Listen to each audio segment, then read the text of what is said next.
of individuals, businesses, and nations. It's therefore essential that as a sentient beings, that the rightful status as recipients of social justice is established and translated into effective animal protection. World Animal Day embraces all animals and the unique concerns of each in every country. Front page news, and of course this is what we celebrated yesterday, and so we get into a conversation of getting to understand what are some of the cultures that we need to adapt so that we all are able to take care of our animals. Indeed, a conversation that you do not want to miss out on. And of course, joining me in studio is Samantha Opere, Animal Welfare Officer, for this very, very important conversation on the significance of Animal Day, and beyond the significance of this very day, the importance of us taking care of our animals. It's good to have you. Good to be here. Thank you so much for creating a time. And so you are under Brook East Africa? Yes. So what exactly do you do? So Brook East Africa is an animal welfare organization. Our main vision is to ensure that donkeys, horses, and mules are free from suffering and have a life worth living. So basically what we do is we have 3 thematic areas where we are focusing on the community because they're the ones who have the contact with the animals. So we build their capacity to take care of the animals, teach them on responsible animal ownership. We also work with the animal health professionals, how to take care of the equines, the donkeys. And we also do a bit of policy and advocacy work just to ensure that once the owners know how to take care of the animals and everything is in place, that there are policies that at least prevent any cruelty that might happen to the animals as they work here. All right, well, and therefore that then answers my next question as to what exactly organizations like Brook then would be, or how important they would be to the animal industry. But perhaps to expound it further, as you also give us a brief of the celebration of World Animal Day that happened yesterday, and now coming to this very moment and keenly on the theme. Okay, so welfare organizations, basically we are just amplifying what people ideally should already know, that you need to take care of your animals, you need to be a responsible owner. I like that you mentioned that animals are sentient, which is the first thing, because sentience means that animals have feelings and they feel the way we feel, so we should take care of them. We usually look at welfare in terms of, we have 5 domains which we sensitize our communities on. So that's how you feed them, their health, their environment, their behavior, and their mental state. Sometimes people don't think that animals get stressed, but they do. So as animal organizations, our focus and our work is to ensure that you are very aware of these things when you're working with your animals, when you're rearing them. And so this year's theme for World Animal Day was a shared planet. A shared planet, it's a reminder that for us humans, we're sharing the planet with our domestic animals and with wildlife, and we need to be very aware as we do our maybe construction of things and as we're developing ourselves, not to forget the animals need to be cared for, need to protect their environments and where they live, because if we destroy the trees, there's no habitat for the wildlife. If we destroy trees also, there's no rain, there's no feed. We're going through drought at the moment. So we're not focusing on the animals that are dying, because those are also livelihood for some people. So we need to be very aware that animals are in our area and it's our duty to take care of them. So we're sharing the planet together. Well, you mentioned key points that really take us to that space of reflection and that aspect of realization that really we have not been so fair to our animals. In most cases, we meet them with cruelty as opposed to just acknowledging that aspect of them being sentient. So what exactly are some of the forms of cruelty that we put on our very own animals that perhaps we could make adjustments to make the space better for them? So like I mentioned, when we look at welfare, I can just do some definitions a bit. There's animal rights and there's animal welfare. So animal rights means that for us as humans, we should not interfere with the animals. We just leave them in the environment as they would be in the wild. But because we're using animals for food, we're using animals for work, like draft power, then we need to be keen on animal welfare, which is you can use the animal so long as you're not infringing on its basic needs. So basic needs come in when we're looking at feeding. How are you feeding these animals? How are you transporting the animals when you're taking them to the slaughterhouse? How are you working with animals? For example, donkeys, are they walking calmly or are they being whipped? So in terms of cruelty, we're looking at, I'm sure you've seen chicken hanging from a motorbike going at 80. So that's a form of cruelty. Because ideally, it's very common. It's very common. It's very common and it's very unfortunate. Yeah. And there are even cases of cows and goats being stuffed in a pro box. So that's a form of cruelty. And ideally, we're not supposed to travel in the same vehicle as an animal. And there are laws that say how animals should be transported. So even when you look at the permits that are given out by the government, when you're moving an animal, it even shows, is the animal going on foot? Or is the animal being put in a vehicle? And the form also has an area where you put the number plate of the vehicle that they're being transported in. So they should be allowed to travel in a vehicle or a mode of transport that is safe for them. Safe is the important one. It has enough space for them to move around. Ideally, animals should be allowed to stand and sit as they please in the car. So if you're hanging them or tying them with ropes and putting them on top of the rack of the car, that's a bit of cruelty. For working donkeys and other like oxen, there's excessive whipping and poking. So you're stressing the animal and you're beating it a lot. Right. So that's also unfair to the animals. So that's another form of cruelty. Even starving animals is cruelty. And there are people who have dogs and they're not feeding the dogs well. You keep your dog locked in the whole day and expect it to be a good security dog at night when it hasn't been able to do its survey of the compound.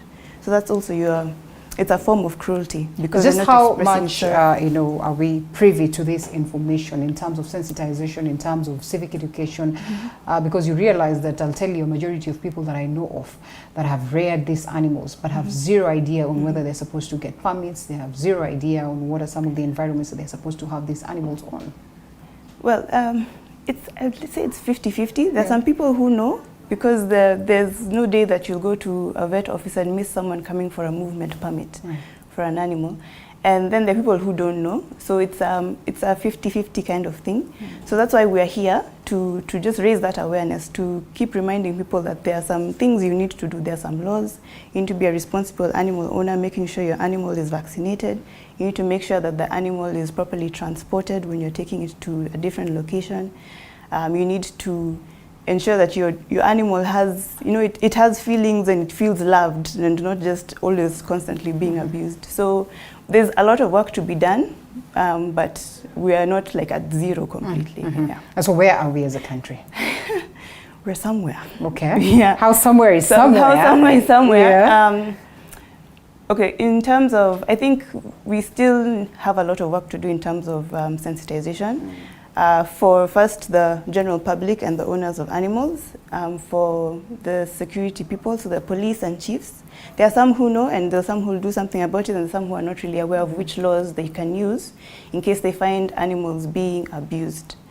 Then like at the Brook East Africa, we have a Donkey Care Club program, which is basically us sensitizing children in primary schools how to take care of their animals, how to exercise welfare freedoms for their animals.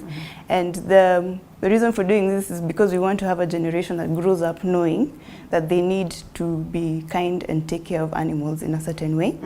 And also for them, because I think if a child corrects you when you're abusing an animal, you'll feel it. You'll feel it, definitely. Yes, so that's the other idea with the clubs, so that the children can also reach out to their communities to tell them that there's something you're doing that is wrong for this animal, but you can do better. Yes, beyond our conscience, are there legal measures that have been put to make sure that, in the event that then we have people who are abusing the rights of animals, that they can face the arm of the law? Well, currently what we have in place is CAP 360, which is the Prevention of Cruelty to Animals Act. Okay. It basically mentions some of the things I mentioned, how you can't use animals for experiments, or how to use them, as well as how to transport the animals that I had mentioned, and whipping, beating, overworking, overriding, all of those things are mentioned in the Act. And there are fines that are attached to those as well. So if you are caught doing those, then you are likely to be either fined or jailed, depending on what your offense is and how the court decides to rule. in terms of implementation, it's still a bit of a challenge because of the level of awareness of the people and even of the law enforcers, so that's the police and the chiefs. We are working towards having an animal welfare bill. It's in Parliament, and we're hoping that maybe the new Parliament will pass it, because this one is more wholesome. To say we are looking at not just the cruelty part of anything, but we're looking at the welfare, the entire welfare of the animal. So it's looking at responsible animal ownership. It's looking at the positives and negatives. How are you feeding? Is it good? Are you feeding? Is it bad? All of those things. So it's a bit more encompassing of everything that we want to see animals getting. So it doesn't just focus on the negatives alone. Okay. Yeah. And so what will this then do to, for us to have an effective program of taking care of the welfare of our animals, especially when we look at what that you're saying is a bill that is being sponsored, as well as the influence that comes along with training and understanding or awareness? So we want to at least have something that, a policy in place, a law in place that now we can refer to. Because okay, now we're saying there's something on cruelty, but there's limited awareness. But when you put that in the law, there are bits of it that will also state that how counties and national government should be a bit involved in terms of sensitizing the community, so that they know what is expected of them when they own an animal. So it's more of everyone knowing what they need to do, and if at the very end you've been taught and you have decided to just be mean to your animals, then there's a law that will be used against you. Okay. Yeah. The influences of culture, and as well the climate changes, the troubles that we have today that we're dealing with as humanity on the well-being of animals. And when we're talking about this, definitely we're looking at domestic animals as well as wild animals. Yeah, so culture is a good thing. I find that, I think when before the old times, there was a bit of a culture of care for animals. Maybe there would be one or two practices that were not the best for the animals, like cutting of the ears for branding, or myths and beliefs. Like for donkeys, we have myths that if it gets sick, it will die, so there's no point of looking for treatment.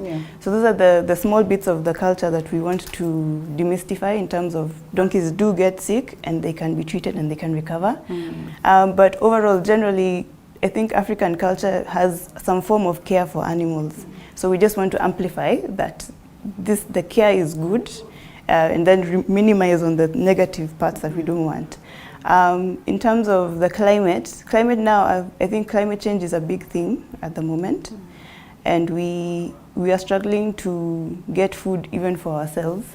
But we also need to remember that as we are trying to help the humans, they have animals that they rely on as their livelihoods. So we also need to consider these animals as we do our different interventions to reach out to the animals as well as the humans, because once they've survived the drought period, they'll need their animals to now survive the remaining part of their lives. So we need to put in place some measures that take care both of the animals and of the humans. Right. Yeah. And of course, beyond that, I know there are a couple of other action plans that perhaps you've set on board. As we highlight on them and also look at, what would be your message to policy makers, as well as those ones that are farmers, and us who are actually in contact with our very animals, in terms of making sure that then we make this space a better one. Yeah, so message to first the farmers, because they are the first point of contact with the animals, that their animals have feelings, they are sentient beings. And if you're going to do something to an animal, how about you consider how you would feel if the same thing was done to you? For example, if we're talking about the chicken being transported on a motorbike hanging upside down, how would you feel if you were also hanging upside down for like 20 minutes? And going at 80 kilometers per hour. I've never stopped to think about that. Yeah, you need to first put yourself in your animal's position, because maybe when we were younger we used to hang upside down, but you wouldn't hang for more than 5 minutes because the blood would start rushing. So if you look at this chicken, half the time they're being blown by the wind, and you're seeing the chicken struggling to put its head upwards because it's trying to get itself with some balance and let the blood flow properly. And also we need to remember that if you're doing food animals like chicken, cattle, goats, all of those, if an animal is stressed, the quality of the meat goes down. So you need to ensure that your animals, even as you're slaughtering, are very relaxed. So that the quality of meat that you get would be good. Okay. So put yourself in the position of that animal. Like, would I be happy if my owner left me the whole day in a small room and then expects me to be out at night guarding them and barking when I haven't eaten well the whole day, I haven't been in the sun, I'm just lonely. So think about your animal, consider its feelings, and then do something about it. For policy makers, the struggle we have when we're working with county governments, even with national government, is, again, they don't understand the importance of animals to the communities that they are serving. So when it comes to budgeting for things, you find important things like vaccinations are not really considered in budgets because it doesn't make sense. So it would be good for you to reach out to the technical people, the veterinarians, to understand why they've put certain items in their budgets, because there's something it's going to do.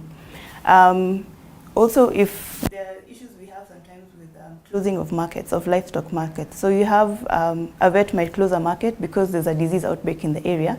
And to contain the disease, you need the animals not to move out. But then for various reasons, the leadership will feel that this is like we're limiting the exchange of money within the area. So they'll tell them not to close the market. But you see, the danger is you're introducing diseases to new areas because you're allowing the animals to move around. So for the policy people, just to take time to speak to a technical person so that they can understand why things are being done the way they're being done.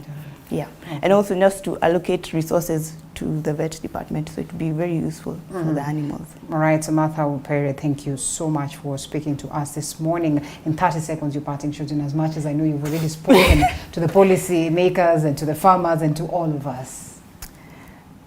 Okay. My 30 seconds is to just say, before you do anything to an animal, put yourself in the position of the animal to understand how it will feel. Animals are very loving animals, creatures. Take care of their environment, take care of their feelings so that they can all live happy and you can get quality services, whether it's food or companionship from the animals. Well put. Asante sana for speaking to us once again.